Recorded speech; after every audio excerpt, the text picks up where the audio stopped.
bonjour à tous. Alors, je ne vous cache pas que l'amphi est beaucoup plus animé que quand ce sont nos élèves qui sont présents. Ça fait très plaisir. Corentin m'a donné la charge de faire quelques mots d'introduction. Donc je me présente à vous, Cédric Dalmassos. Je suis enseignant-chercheur en sciences de gestion, donc au sein du Centre de gestion scientifique, dont j'assure la direction depuis quelques années. Et c'est un honneur et un plaisir de vous accueillir aujourd'hui pour les Assises de la démocratie en organisation. Alors je ne vous cache pas que je vais faire un mot introductif, mais que très clairement, tout le mérite de cette journée revient à Corentin, donc je tenais quand même à le souligner.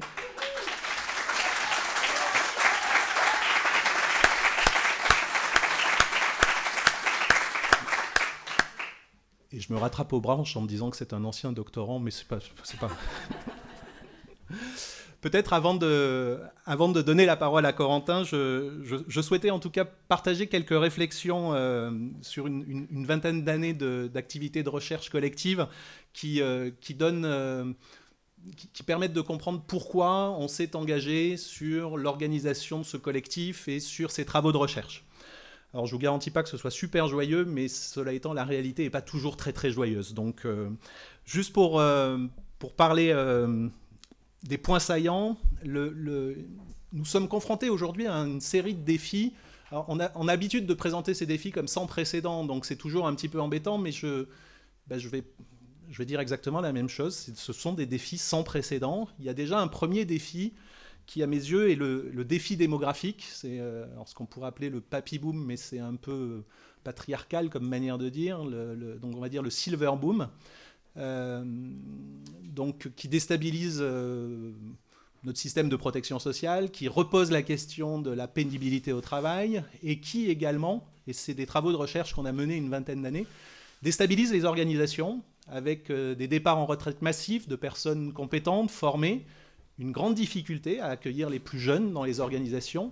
Et pour partager les travaux de recherche menés au sein du centre, on a pu expliquer les difficultés rencontrées par Renault en 2007, les difficultés rencontrées par EDF sur Flamanville, mais également les difficultés rencontrées par des acteurs internationaux. On pense à Bombardier, on pense à d'autres secteurs que des secteurs industriels, comme la sécurité sociale en France, où 150 000 personnes sont aujourd'hui présentes et participent au système de solidarité, et un tiers de ces 150 000 personnes quitteront l'entreprise pour faire valoir leurs droits à la retraite et devront, ou pas, être remplacés. Gardons à l'esprit que ce renouvellement massif dû à notre pyramide des âges pose des questions massives de montée en compétences, de capacité collective, de relecture des critères de performance, et peuvent également expliquer des enjeux de santé au travail, parce qu'on n'est jamais aussi bien au travail que lorsqu'on est en capacité d'apprendre, de se former à son métier, et que ces enjeux d'apprentissage sont très très liés au fait d'être accompagné, encadré, pas au sens encadrement bas de plafond, mais guidé dans le métier et formé par nos aînés. Donc ça, c'est un premier enjeu qui est absolument essentiel, sachant qu'aujourd'hui, ce qu'on a pu appeler les murs d'apprentissage sont malheureusement aveugles au management. Et donc quand je dis au management, je suis directeur du Centre de gestion scientifique, je dis aux pratiques managériales et pas aux théories du management. Petite coquetterie. Un deuxième enjeu qui nous semble très très important, c'est le défi technologique. Alors c'est encore une fois très tarte à la crème de parler de ça, mais les progrès de l'IA générative, des technologies immersives posent aujourd'hui des questions. Alors on joue à se faire peur, on joue à mettre des espoirs peut-être excessifs dans ces technologies. On travaille aujourd'hui avec certains collègues sur ces enjeux et ça déstabilise des professions qui, historiquement, étaient plutôt protégées. Je vais vous prendre un exemple. On ne compte plus le nombre d'ingénieurs de cette maison rédigeant leurs rapports avec ChatGPT. Alors rassurons-nous, ça ne fait pas des rapports de très grande qualité, jusqu'au jour où on pourra se poser la question.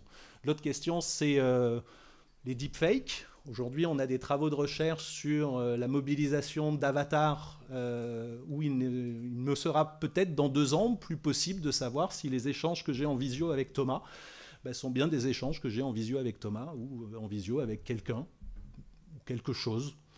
Voilà. Donc il y a des enjeux assez massifs sur ces questions-là. Pour continuer dans les lieux communs, mais qui sont particulièrement importants, à titre personnel, je n'ai pas forcément travaillé sur ces objets de recherche, mais il y a le défi climatique et environnemental. Donc sur ce point-là, moi je vais juste évoquer un élément. Je viens de la vallée de la Roya. Alors, je ne sais pas si vous connaissez la vallée de la Roya. C'est un endroit magnifique. Je vous engage à aller visiter la vallée de la Roya. Ça s'appelle la vallée des merveilles. C'est fabuleux. Et il y a quelques années de ça, la tempête Alex a détruit la vallée.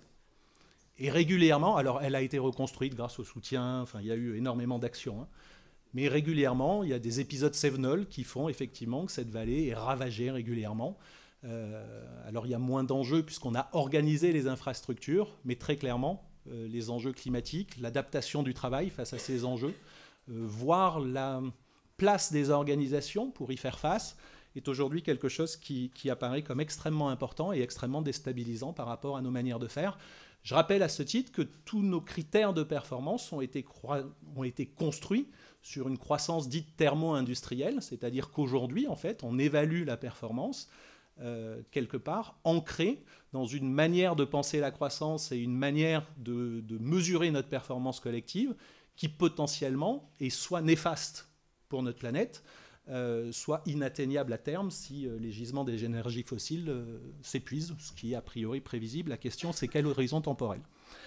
Et le quatrième défi, c'est le défi de la place de la finance et du retour des tensions géopolitiques avec des acteurs privés qui aujourd'hui ont un impact absolument massif, qui parfois concurrencent les États, voire s'y opposent.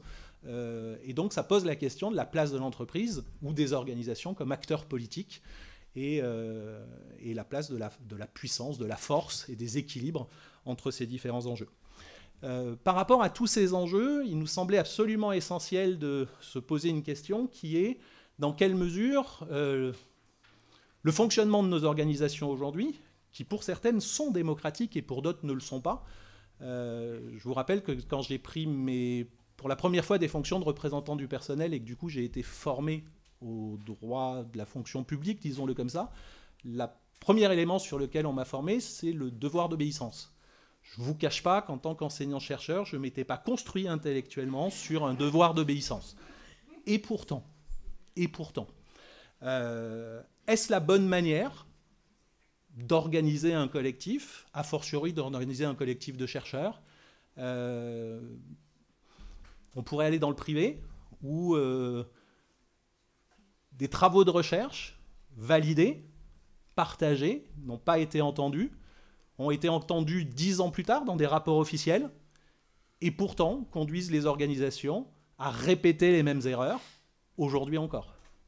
Alors, encore une fois, c'est facile de pointer ses faiblesses, c'est facile de constater que le verre est à moitié plein ou à moitié vide. La question, c'est comment est-ce qu'on peut s'organiser collectivement pour qu'il y ait effectivement débat, pour comprendre, pour essayer d'améliorer nos fonctionnements collectifs. Et c'est de ma fenêtre, et c'est extrêmement partiel, ici je fais un exercice qui est un peu égoïste, voire égocentré, mais toutes ces questions nous semblaient avec Corentin absolument essentielles, et c'est pour ça qu'on a essayé depuis 1 an, quand je dis on, que Corentin a essayé depuis 1 an, parce qu'encore une fois, je le redis, c'est lui la cheville ouvrière de tout ça, de remettre la question de la démocratie en entreprise au cœur du débat. Donc, en quelques mots, je voulais encore une fois vous remercier, à la fois de remercier les intervenants, de remercier les participants. Une petite pensée aux nombreuses personnes qui ont bénéficié de la grippe cette saison, et quelques excuses à ceux qui auraient souhaité intervenir, mais malheureusement, une journée ne permet pas d'accueillir tout le monde. Et donc, que dire de plus? Je pense tout simplement de passer la parole à Corentin, qui vous présentera l'organisation de la journée, et vous remercier tous de votre présence. L'École des Mines est particulièrement honorée d'accueillir aujourd'hui ce collectif sur une thématique aussi importante. Merci beaucoup.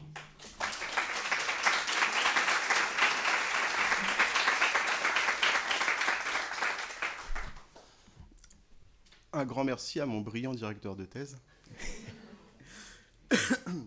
Vous êtes nombreux. L'année dernière, on était un peu moins que 2 fois moins. Donc, à ce rythme-là, l'année prochaine, on est au CESE. Hein, donc mettez-le dans vos agendas. On va essayer peut-être février-mars, comme il fait beau à ces périodes-là. Merci beaucoup à tous d'être là aujourd'hui. Je vais éviter de prendre le temps de remercier, puisque Cédric l'a déjà fait, et on va continuer à le faire toute la journée, puisque c'est un honneur d'être avec vous aujourd'hui.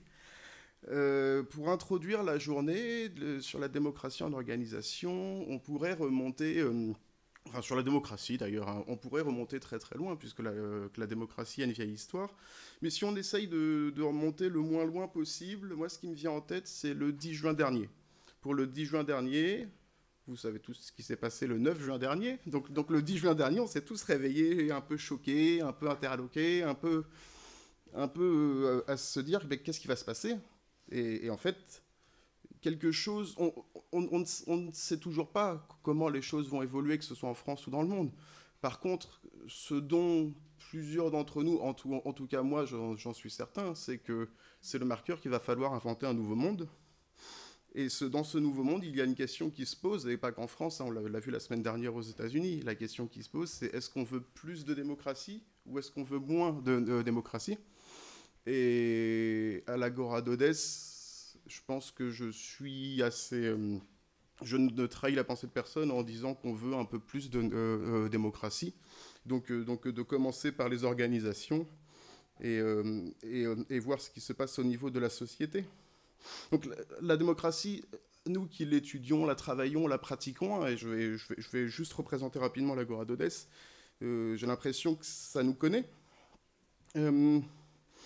Donc aujourd'hui, le programme est affiché un petit peu partout. Je ne vais pas forcément tout représenter tout de suite, mais ce qu'il faut qu'on ait en tête, c'est que ce matin, on va rester dans cette salle-là pour assister à des temps de présentation, d'inspiration. Donc, avec 3 tables rondes et les intervenantes et intervenants présents nous font l'honneur de nous rejoindre. Donc, je suis très content. On est tous très, très honorés par ces présences.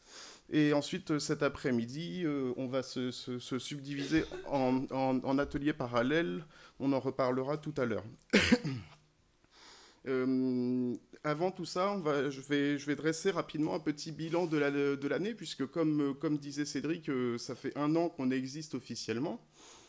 Et en fait, en 1 an, il s'est passé beaucoup de choses. Donc si je vous affiche ça, je vais éviter de vous présenter chaque truc une par une, parce qu'en fait, c'est très très difficile. Mais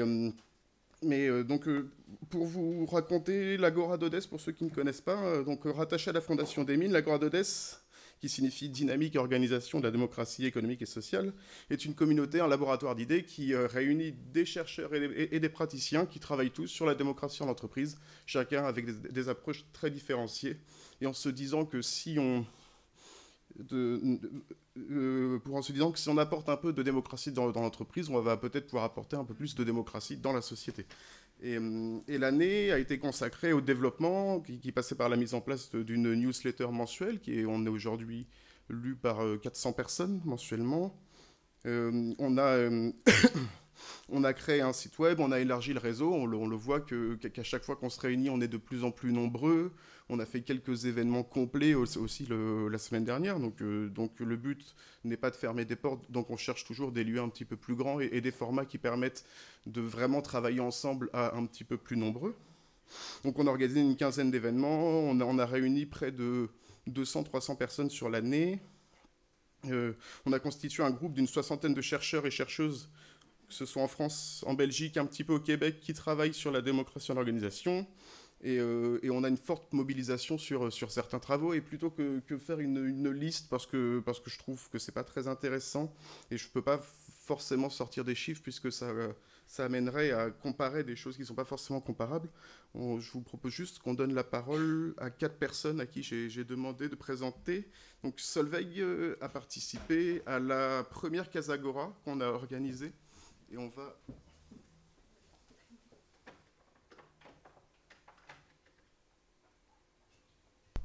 C'est bon là, ouais. Si Solveig, tu veux bien nous dire 2 mots en 30 secondes, 1 minute. Bonjour à toutes et à tous.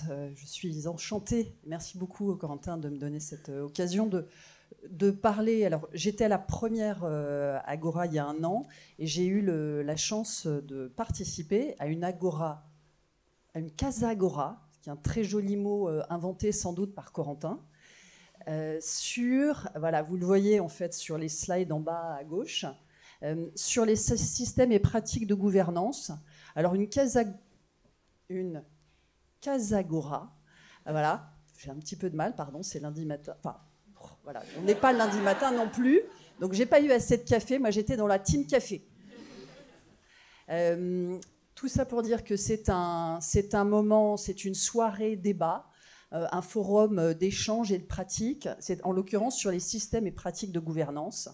Nous étions une vingtaine de participants et nous avons échangé sur gouvernance partagée, la difficulté de dire non, la coopération, le conflit, sur différentes thématiques très intéressantes, très ouvertes et toujours magnifiquement animées par Corentin, qui ensuite a fait un très beau résumé de nos échanges pour qu'on puisse continuer à nourrir nos réflexions et à alimenter le débat. Donc encore merci à Corentin. Merci beaucoup Solveig. On va passer la parole à Joseph qui a fondé AD Conseil. Avec AD Conseil, on a organisé une SQVCT. Oui, merci. Bonjour à toutes et tous. Merci Corentin. Donc, je représente avec plusieurs collègues AD Conseil. Nous sommes intervenants en santé, qualité de vie au travail et égalité professionnelle. Et on est entreprise de l'économie sociale et solidaire. Donc chez AD Conseil, on considère que la question des conditions de travail ne peut pas se résumer à un objet marchand. Et c'est à ce titre qu'on a fondé, entre autres, un média citoyen qui s'appelle le blog QVT. Alors toutes les semaines de la QVCT, c'est une semaine qui est organisée par l'Agence nationale des conditions de travail. On est un peu frustré de voir, disons-le franchement, une sorte de soupe insipide d'autocongratulation collective. On se dit que tout est bien et en faisant la même chose tous les ans, les conditions de travail s'amélioreront. Donc on a pris le parti il y a quelques années de poser des sujets d'intérêt général au cours de cette semaine. Et l'année dernière, l'Agora d'Odès s'est associée à nous pour la semaine des conditions de travail et nous a aidé à animer l'événement, donc à travers plusieurs contributions, des articles, un webinaire sous forme de table ronde auquel a participé Thomas Coutreau, merci Thomas, sous l'angle de la décorrélation des performances et des conditions de travail.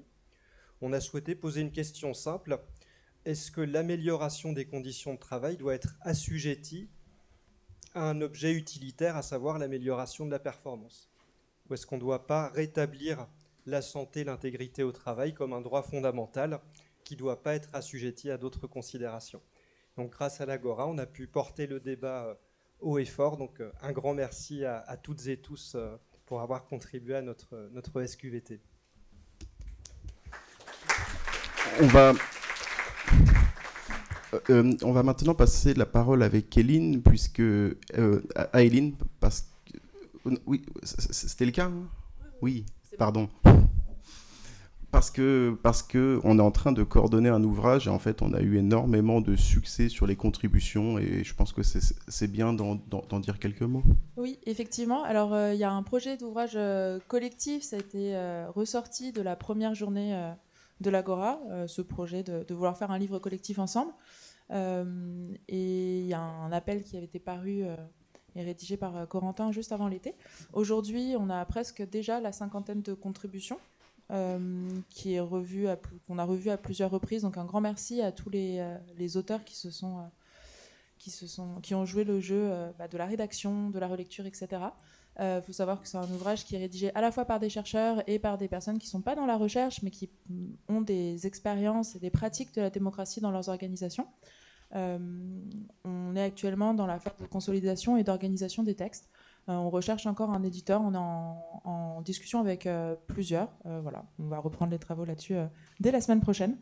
N'hésitez pas si vous avez envie de rejoindre le projet, et je pense qu'on pourra en dire plus l'année prochaine sur où c'est édité et le contenu exact.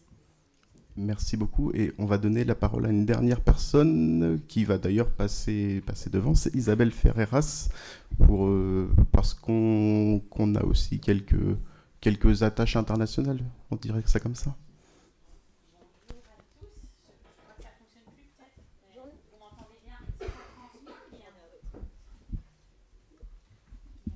Merci. Oui, ça fonctionne. Bonjour à tous et à toutes. C'est très chouette. Je viens de Belgique, donc, de trouver tellement de visages familiers et amicaux ici parmi vous ce matin. Donc oui, Corentin m'a demandé de dire un petit mot par rapport au réseau mondial qu'on essaye de animer, qu'on a appelé Democratizing Work, qui est ce réseau qui est né du manifeste travail, démocratiser, démarchandiser, dépolluer, dans lequel beaucoup d'entre vous ont signé cette tribune qu'on avait publiée pendant le premier confinement, autour de l'idée que finalement, si vraiment nos sociétés veulent exprimer leur reconnaissance aux travailleurs et aux travailleuses essentielles, il y a beaucoup plus à faire que sortir à 20h pour frapper dans ses mains pour dire bravo, bravo, et dire merci à la caissière le jour où on se rend compte qu'en fait, sans elle, on ne pourrait tout simplement pas vivre. Donc, on avait pris cette initiative avec Dominique Méda, avec Julie Batilana et avec d'autres femmes chercheuses. Et on a été 3000 en 2 semaines à signer cette tribune. Et puis, ça a continué à faire un petit effet boule de neige. Et on s'est rendu compte qu'en fait, il y avait dans la communauté académique, parce qu'on est dans une dynamique extrêmement centrifuge, chacun est sur ses petits objets de recherche hyper spécialisés, ce qu'on doit faire pour faire une carrière académique. Mais en fait, quand on fait ça, finalement, on perd la vision et la science devient très incapable, finalement, d'éclairer la société. Et donc, ce qu'on a fait, c'était cet appel cette tribune qui en fait a été vue un peu comme un appel et qui nous a amené, alors on s'est senti très responsable finalement de continuer à animer la discussion, parce que reconnaissant qu'en fait, si on ne l'animait pas, il se passerait de nouveau rien, ou en tout cas, les forces centrifuges allaient être plus fortes. Et donc, dans différents pays, on essaye de particulièrement soutenir le dialogue. Et en France, on est super heureux de voir tout ce que vous avez pu mettre en branle pour que cette discussion autour de la démocratisation des entreprises en lien avec les enjeux de démarchandisation et de décarbonation puisse prendre pied. Et on a une newsletter aussi, donc au niveau global, tous les 2 mois, où on relaye ce qui se passe en France et on relaye ce qui se passe dans d'autres pays. Donc vous êtes les bienvenus si vous allez sur democratizingwork.org. Là, vous pouvez signer en fait la tribune et recevoir la newsletter. On a tous les 2 mois un séminaire en ligne. Et l'idée aussi, c'est que chacun, là où il est, dans le pays où il se trouve, on est parfois très isolé pour les anciens qui sont parmi nous et qui travaillent sur ces questions de démocratie dans les entreprises. Ils voient certainement de quoi je veux parler. Il y a des moments de solitude terribles quand vous travaillez sur cette question dans un contexte capitaliste.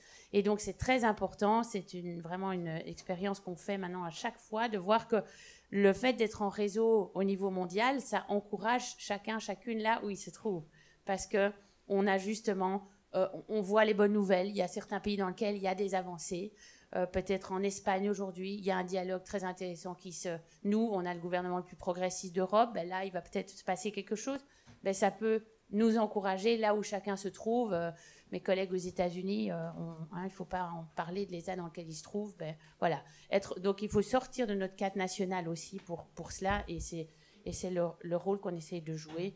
Mais c'est indispensable qu'il y ait des dynamiques nationales fortes, parce que les contextes législatifs, ils sont aussi nationaux évidemment et culturels. Merci beaucoup. On est pile dans le timing. On va pouvoir...